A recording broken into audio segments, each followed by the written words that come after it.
Okay, welcome everyone. This is lecture one of Butterfly in the Quantum World. So unfortunately we had some audio issues with the previous presentations, so I decided to re-give them to make sure we had some clear audio for everyone out there on YouTube. So we're going to discuss this notion of the Hofstadter butterfly, which is very colorly depicted right here. But first, we're just going to start by introducing a bunch of different fractals and show how various different fractals are related in mysterious ways. So we're doing this book overview, and it's broken down into a few parts. Part one talks about different fractals and the butterfly fractal. Part two focuses on quantum aspects. Part three focuses on topology and number theory and its relationship to the butterfly. And part four mainly focuses on experimental results. So here is another plot in black and white of the butterfly fractal.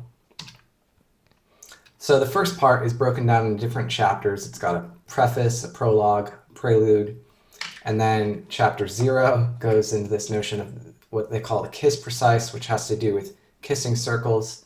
Then we're going to discuss a bunch of family of fractals, and that's pretty much all we're going to get through in this first lecture. So to start, to introduce what this butterfly is all about, Hofstadter studied a 2D electron system involving electrons on a lattice with an external magnetic field. And this G-plot, or the butterfly plot, is a plot that plots the allowed energy values as a function of the external magnetic field that is applied. And you get these intricate fractals that occur from the different butterflies, which comes from the frustration of the 2D lattice. Actually, it's really because we have two different lattices that are superimposed at and taken at an angle between them, which we'll talk about more in the next lecture. And this actually relates to the quantum Hall effect, which will come up in more detail in future lectures as well. So it was experimentally found at low temperatures with high magnetic fields. They were actually more recently able to show that this butterfly comes out experimentally. And they do this, as I was saying, by taking two different lattices. So graphene and boron nitride both have hexagonal lattices, but they have slightly different characteristic lengths associated with them. So we can take these two lattices and place them over each other and rotate them to get this Moiré superlattice. So Professor Satija is the author of this book, and she wanted to point out that self-similar fractals encode various topological features, and they exhibit a new type of order at all length scales. So we see there's this notion of frustration between global self-similarity and the topology. I really see it as the frustration of the two different lattices. And we will find that there's this subtle relationship between various different fractals, including the Mandelbrot Set, which is the most famous, as well as this Cantor fractal and the butterfly fractal. And we're going to see today with the Mandelbrot, but next lecture we're going to see how the butterfly is decorated with various integers, which harpens to number theory, and these are going to be related to quantum numbers associated with this system. And we'll probably get in this in the third lecture, but we just want to point out that these fractals relate to a family of Apollonian Gaskets, which relate to these kissing circles that we'll talk about in more detail.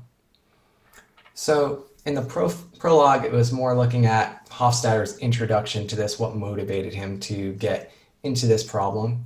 And he was obsessed with this notion of what he called experimental number theory. So he was interested in numbers, but particularly interested in looking at data coming from sequences. And he looked at that as experimental data, whereas a lot of mathematicians might be more abstract, not getting their hands dirty on these details. He liked nerding out on some of these details. So he noticed at a very young age some patterns.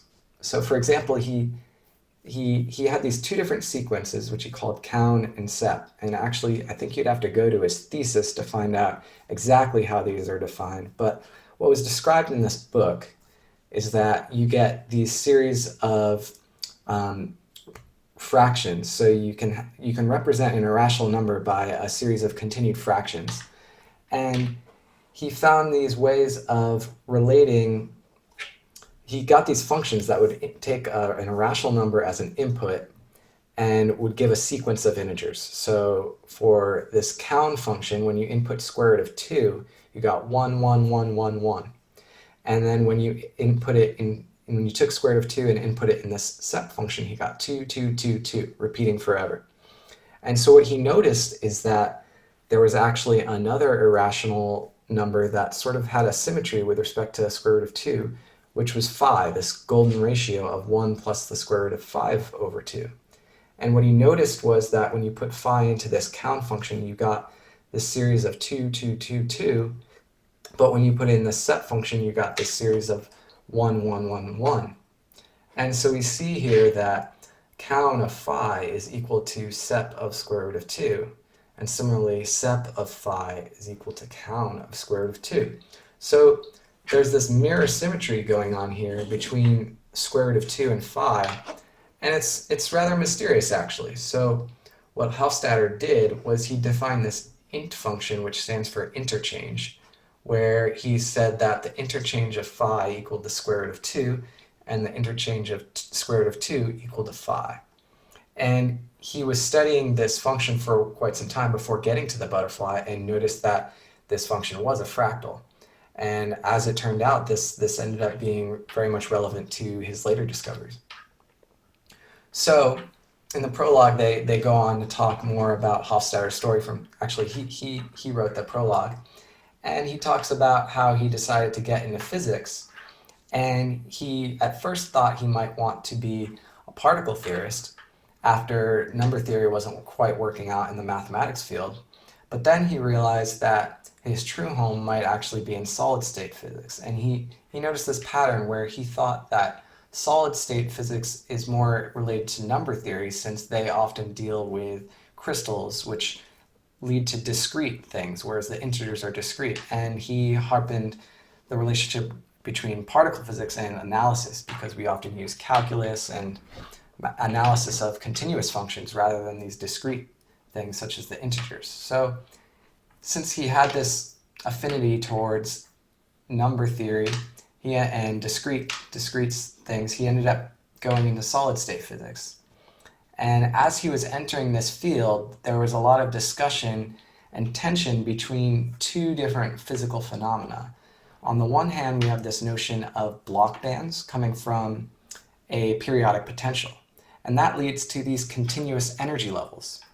On the other hand, when we apply magnetic fields to a system, we often get these discrete lambda levels. So you can imagine if you have a lattice with an applied magnetic field, there's a bit of a tension because we have these continuous block bands and these discrete lambda levels, and there's a bit of a competition between the two. So it took physicists quite some time to figure out what this rich relationship was and how it all worked.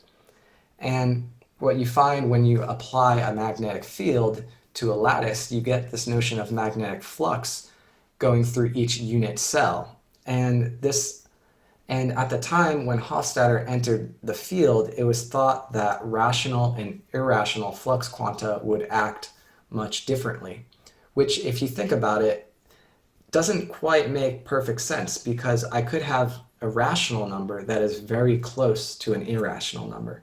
And you wouldn't expect that changing the magnetic field strength just the slightest bit from a rational number to an irrational number, you wouldn't think that it should change the physics too much, because I'm just making a small infinitesimal change, let's say.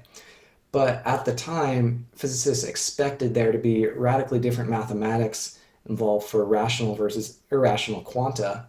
So this was distasteful to Hofstadter, and this is one of the reasons why he got interested in this problem. And as fate had it, it turned out that his study of this interchange function was what helped him lead to the discovery of this butterfly. So in the Prelude, it just mentions some more aspects of this butterfly, some introductory concepts. So we're going to get to this in more detail in later talks, but they mentioned that the butterfly fractal encodes these quantum numbers related to Hall conductivity. So we'll go into Hall conductivity in more detail later, but just keep that in mind for now. And they also mentioned that the butterfly forms these quasi-periodic patterns with dodecagonal symmetry. This is just a point I wanted to focus on because here at Quantum Gravity Research, we're interested in quasi-periodic structures, but actually they didn't elaborate about this too much in the book, so we might have to do a little more digging into the literature to find out more details about what that meant. Okay, so the next concept we want to discuss is this notion of kissing circles. This we're going to introduce because it'll become important for connecting with the butterfly in a later lecture. So this study of this type of structure actually goes back to the Greeks. Apollonius in 262 BC started to study this problem, and it didn't really there wasn't too much progress until Descartes in the 1600s. And Descartes ended up finding this theorem. So let's say you have a circle with radius r. It turns out that the curvature of this circle is just 1 over the radius. So let's call that curvature k.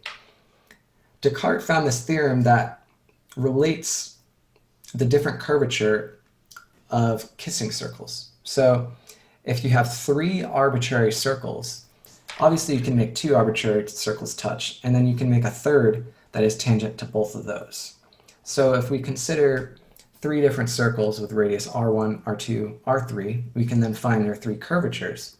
And this naturally leads to the question, well, can there be a 4th circle that is tangent to all those 3? And here we can see that there's clearly a smaller one that is inside the 3 circles and a larger one. So Descartes actually found a theorem that states that it was basically an equation that allows for the solution of this 4th curvature values. And this theorem wasn't actually well known about when Descartes found it. And it turns out that Satija, who is actually a Nobel chemist, rediscovered this in the 1930s. So it's quite remarkable that this was looked at by the Greeks. Descartes looked at it as well, and it wasn't really popularly known until more recently. So it's funny to see how that works sometimes. So here's just a picture that really depicts this notion of the 3 kissing circles, and this was just in the book, a nice little picture, and apparently Satija himself wrote this little poem about that, so I just included it as a slide. Okay, so now that we've introduced this notion of kissing circles, we're going to talk about this concept called Apollonian Gaskets. So as you can see here, you can actually take circles that kiss and always find smaller and smaller and smaller kissing circles such that they make a fractal.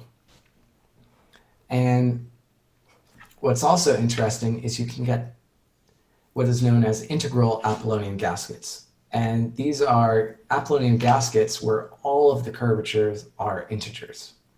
So if you start off with some special configuration such that you get a solution where the 4th circle is an integer, then what's remarkable is you're guaranteed to always find integers for the smallest circles.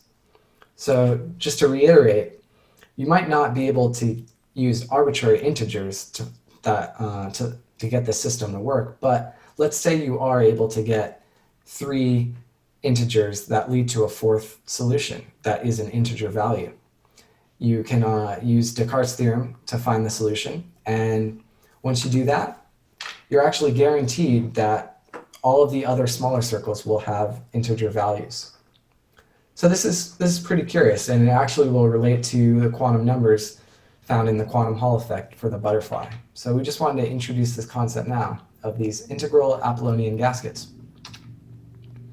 Okay, now that we've gone through the introductory material, we're ready to go into chapter 1, which discusses this fractal family. So we're going to learn about the Mandelbrot set, connect it to the Feigenbaum set, and we'll briefly mention some of these other classic fractals, such as the Cantor Set and Sierpinski gasket.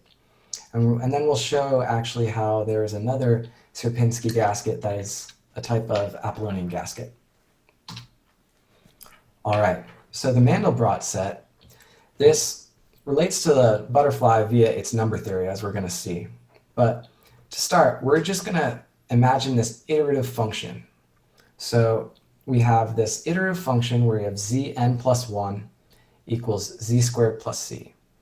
Imagine zn being some complex number and c being some complex number. And So if we fix a particular value of C and we start with Z0 equals 0, we can plug this in and find what Z1 is, and then we can find what Z2 is. And then we can iterate this recursively until we get to this Z infinity. So Z infinity is going to either converge or diverge. So there's a few different options. Either it's just going to diverge completely and go to infinity, or it's going to converge to some periodically oscillating series. Or it could also converge to some random, or it's actually going to be pseudo-random, but it could appear to be randomly oscillating between different values, and that would give a notion of chaos. Or it could converge to just a single fixed point, and that would be like a period of orbit 1. So in this case, we see we have period n cycles, and these give notions of attractor cycles. Okay, so when you look at the Mandelbrot set, what you're actually seeing is the plot of C. So you get these different colors by seeing when different values diverge. So what we define to be the Mandelbrot set is all of the points of C that lead to a convergent sequence. So in this black region right here, these are different values of C. So the real part of C is on the x-axis, and the imaginary part of C is on the y-axis. So we got this complex plane. And if we were to take any of the points of C in these black regions, we would find that it converges. And they could converge with different orbits. But if we looked in these blue regions, we would find that these would diverge very fast. So as it will turn out, if Zn happens to ever go above 2, then we know it's going to diverge, because it's going to work out where it just keeps getting larger and larger and larger. So we can actually, rather than seeing if something diverges, which would take an infinite amount of time because we'd have to iterate to the infinite series, we can just go and iterate a finite number of steps. So if that diverges after 1 iteration, by diverge, let's say it goes over 2. If it goes over 2, we know it's going to eventually diverge, so let's just consider that our criterion. If it diverges, if it reaches over 2 after 1 iteration, let's make it this first blue color here.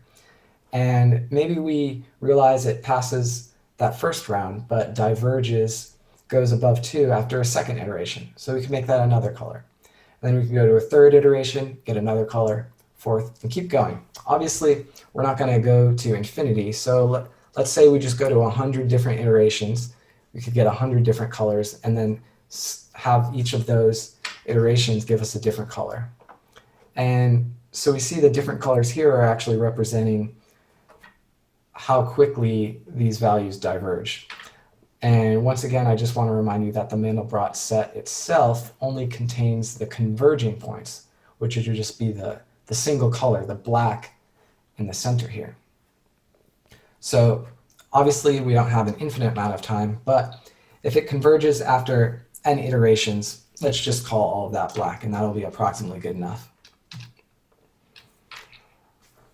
All right, so now we can look, there's these notions of orbits that come out of these sequences. And this is just recapping some of the stuff I actually just mentioned. So the Mandelbrot set ends up being related to this disk of C being greater or less than or equal to 2.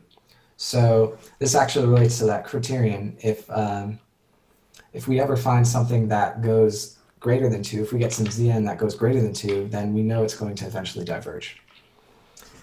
And also we want to introduce this notion of the Julia set. So we can fix a value of C for the Mandelbrot set, and then we start the Mandelbrot set with Z0 equals to 0. But actually, you can look at the Mandelbrot set as being related to a family of these Julia sets. Rather than starting at Z equals 0, we could have an arbitrary Z0 and then fix different values of C. So that would give the Julia set. And here on the right side is actually an example of the Julia set. And I'm actually going to plot these in Mathematica at the end of the talk and show you guys a little bit more detail, and we're going to play around and see how the Julia set can change and have a little bit of fun with that. All right, so we have this Mandelbrot set, which once again fixes Z0 and then plots C on this complex plane. The Julia set is kind of flipped in a way where it fixes some value of C and plots the different outcomes for arbitrary Z naught. And since we have different C's, there's a family of Julia sets for all the different values of C. And then if we go to the centers, the origins of all these Julia plots, that's picking out the points where Z0 equaled 0, because that would be at the origin. So we can see that the Mandelbrot set as a 2D plot over C, this complex parameter C, is really just a collection of all of the origin points of the collection of iterative functions found from the Julia set. So the Mandelbrot set and the Julia set are related in that way. Hopefully that made some sense. All right, so the next fractal we're going to talk about is this Feigenbaum set. And it was discovered actually 2 years before Mandelbrot. And instead of considering some complex function, we're going to consider f of x and x to be real now instead of complex. So we know that this actually has to relate to the x-axis of the Mandelbrot set, since that corresponds to the real line. And what Feigenbaum actually found were these orbits of period 1, 2, 4, 8, basically powers of 2, so 2 to the n. And this is plotted right here. So I actually iterated through and showed different values of x infinity versus negative c. I actually just flipped it around just so I could fit it on this slide. So if we decrease c, that corresponds to moving right on this graph. And eventually we get to this point where x infinity was 0, it starts to rise, but then this split occurs. It's called a bifurcation. So this is a bifurcation point, and it splits into two different paths. And so you can see, you can think of this as oscillating between these two values. But if you look here, what actually ends up happening is it splits again. And if you zoom in, it splits again and again. Eventually it gets to a point where it becomes chaotic. So at first we have these orderly orbits, these periods, these oscillations that follow powers of 2, but eventually it starts to become chaotic. And it turns out that there's all these different critical exponents that are related to this behavior. So you can look at the onset of the chaotic behavior, for example.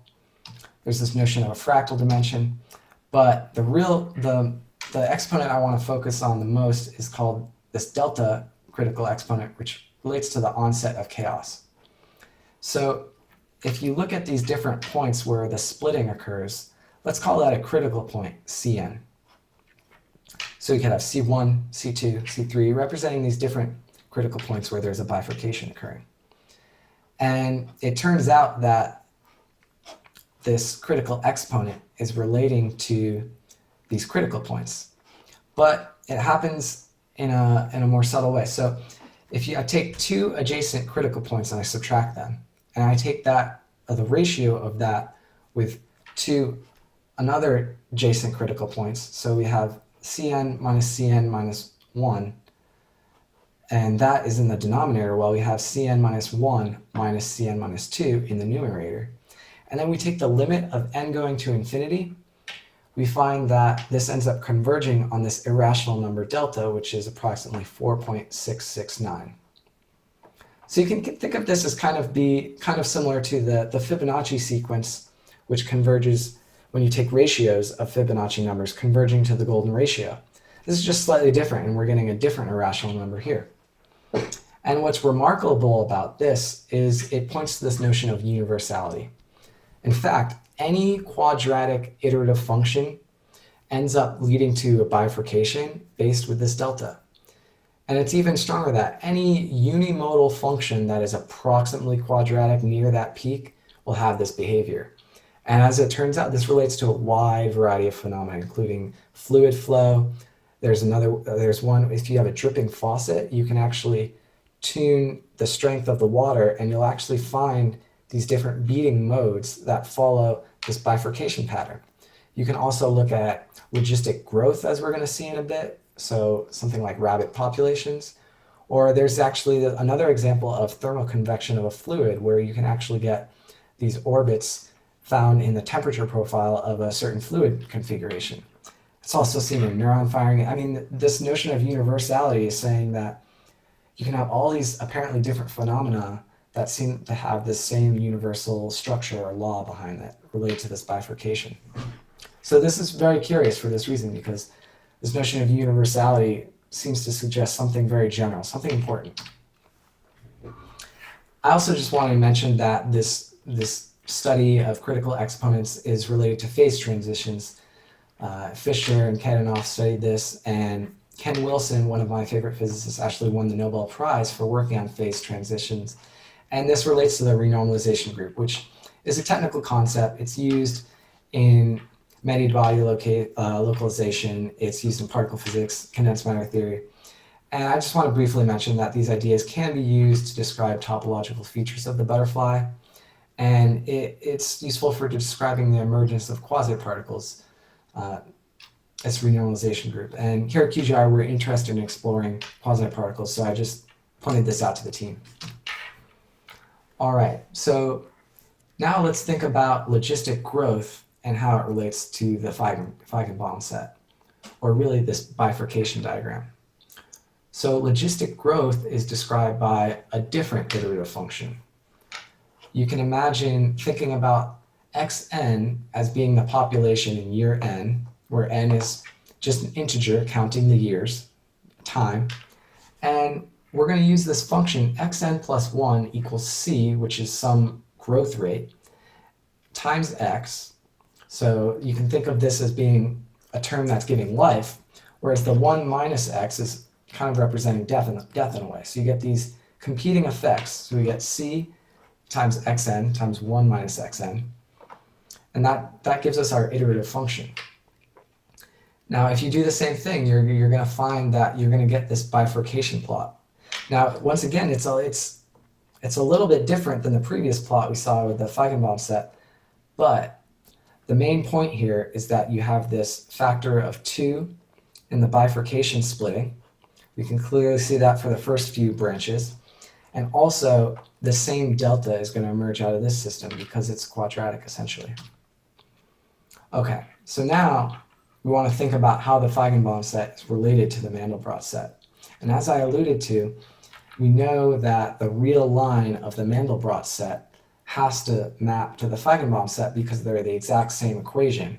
The Feigenbaum set was just over the real numbers, and the Mandelbrot set was over the complex numbers.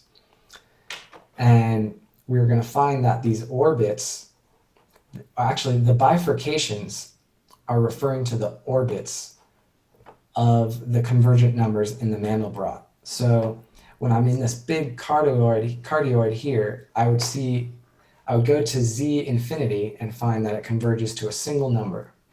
But if I was in this bulb right here, which is still on the x-axis, I would find that it would oscillate between two values. So it would converge. It's in the Mandelbrot set, but it's going to periodically oscillate between two finite values. And furthermore, you would keep going, and as long as you stay on the x-axis, so you're on that real line, you're always going to get bulbs with orbits of 2 to the n. So we have 4 here, and then we have 8, 16, etc. And as it turns out, there are odd bulbs, odd orbits, bulbs with odd orbit on other bulbs that are in the complex plane. But the Feigenbaum set doesn't refer to that explicitly. So here's a picture that does an okay job of depicting the relationship. We see that we have this Feigenbaum set down here, and we have the Mandelbrot set up here. We see how the bifurcation relates to the numbers here. But actually, there's this video by Veritasium that puts all of this into a single 3D plot that's quite remarkable. Now, actually, when I gave this talk in front of QGR, I ended up watching this at 1.5 speed with the team. So I'm not going to watch the whole video here with you now, but I just want to show you that 3D image really quickly, just so you get an idea. So my apologies. I'm just going to wait for this ad to go by. I'm going to come back to this in a second.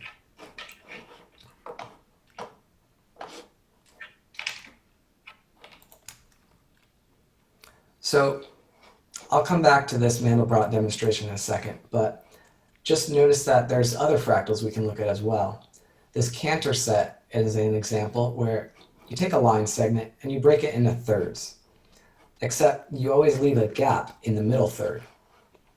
So you just iterate this process over and over, and the fractal, the Cantor set itself, represents all of the points at the bottom, taking this infinite limit. So you get this notion of Cantor dust because you get these discrete values that are in the Cantor set, and it's not continuous in any way, but it still has this fractal nature, which is kind of interesting. And we clearly see here that this has a bifurcation at least, because if you stay within the Cantor set, so this first row is, you could think of it as an approximation of the Cantor set. And as you iterate, you get more and more approximations of it that follow this bifurcation. So we see that structure. Also, I should mention that there's this notion of the fractal dimension of this fractal, which is 0.63 approximately. There are other fractals, such as this Sierpinski gasket, where I just want to point out that it has the same fractal dimension. I'm not going to show you how to calculate this, but just know that these fractals are somewhat related.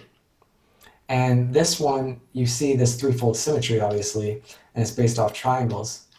But there's another curvilinear version that replaces the triangles with circles. And when you do this, we actually see we get an Apollonian gasket. So I just wanted to show you this because it kind of demonstrates how some of the circles can be related to fractals as well.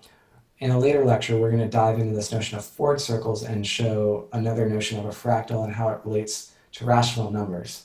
And I sort of alluded to how Hofstadter was interested in the butterfly and looking at rational fluxes and irrational flux.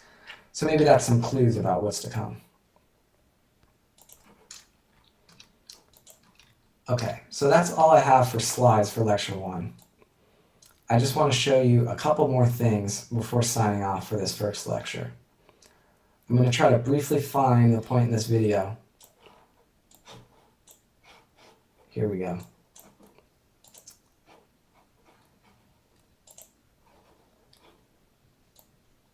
I recommend you guys to watch this for yourself, but this is just going to visualize how the Mandelbrot set can be rotated to give the Feigenbaum set in a 3D plot. So you got the Mandelbrot right here. We got this cardioid shape, which has a single orbit. This one has 2 orbits. This we saw it have 4. And pretty soon he's going to rotate it right there. And we see if we rotate it into 3 dimensions, we find the Feigenbaum set. So it's quite remarkable to see how this is all related. But once again, I encourage you to watch this whole video for yourself because it's quite entertaining and he does probably a better job than me in explaining some of this stuff. Finally, before I sign off, I just wanted to share a little Mathematica notebook that I had that shows a few of these things in action. So let's see. Here we go. Oh. Awesome. Let me make this full screen for you all. All right, so Mathematica has the Julia set and the Mandelbrot set built in. Here's an example. We can set c equals to -1 and take this Julia set plot, and we get this plot right here. Or we could take some more obscure complex value, such as this right here, and we get this spiral-looking plot here. So once again, the Julia set fixes the value of c and then varies z naught to start off this iteration, and then plots it. You basically would iterate through, find all of the z infinities, and see which converge or diverge, right? And then the colors are going to let you know how quickly it diverges, whereas the black regions means that it's part of the set and it's convergent. So here I just put together a manipulate that allows for us to play around with these different values of z0. So it's a complex number. I'm going to call the real part x and the imaginary part y. So if I move this around, you see that we're spanning the different Julia sets. All of these different plots are different examples of Julia sets. So if I play around with the imaginary part, you actually get these interesting, almost dragon-looking spirally plots as well. So it's pretty easy to play around with this in Mathematica. And Mathematica also has support for the Mandelbrot. So here we can just plot it. And also we can zoom in to different aspects of the Mandelbrot set and explore this self-similar structure. So here I just changed the colors a bit, and you can change the number of maximal iterations to do. And this is defining the window that I'm zooming in on. So I think this is zooming in probably around here. And we see that we also get this notion of bulbs, except now the symmetry is a little bit different, but we get a lot of self-similar structure. And then I tried to basically iterate this from scratch, but then I ended up working with one of my collaborators here at Quantum Gravity Research, Ray Ashheim, and he helped me make some better functions. So I basically took some of his functions and expanded it to, well, what we did is we allowed actually for a fuzzification of the Mandelbrot. So we took this iterative function, z squared plus c, and then we added this other parameter, p, to it, which if we make p close to 0, if p is 0, it's just the Mandelbrot. But if p is, say, 100, then it's going to pull some random integer and add a huge, it's going to just add a random shift in all of this. And what you find is for small p, you still actually get very similar sets, so it doesn't deform it too much. But I just want to go through this and work through these examples to see for myself how all this worked. And so here I'm iterating from 0 for the value of c, and I see it converges because it's pretty trivial. If I have c equals 0, I turn the fuzziness off here, so just the normal Mandelbrot set. If I take c equals 0, then the iterative function is just zn plus 1 equals zn squared. And we're starting with z0 equals 0. So we know it has to just be 0 squared is 0, 0 squared is 0 is 0. So we're just going to get this trivial convergence to 0 for c equals 0. But if we try c equals 1, we notice that very quickly it starts to diverge. So you can see how rapidly this starts to explode, which is why it's actually really easy to see once it goes past 2, you know it's going to eventually diverge. And we see here it actually comes up almost immediately. After the first iteration, we hit that bound of 2. So once we hit 2, we know it's going to diverge. And then finally, I picked another example where we see it converging to an orbit of period 2. So this right here is actually the real and imaginary parts. So if I look here, I eventually get minus 1 plus I, and then here is minus I. And then here I have minus 1 plus I, and then minus I. So we get this twofold periodicity coming out here, and we can see that by looking at the last numbers.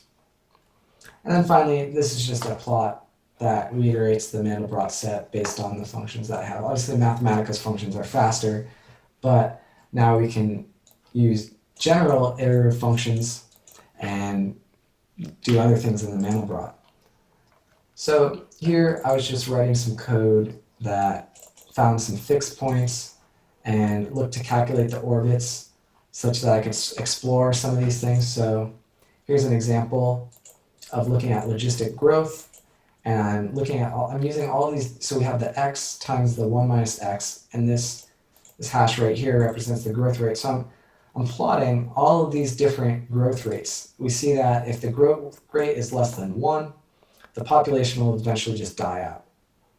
There's not enough growth to stimulate the population.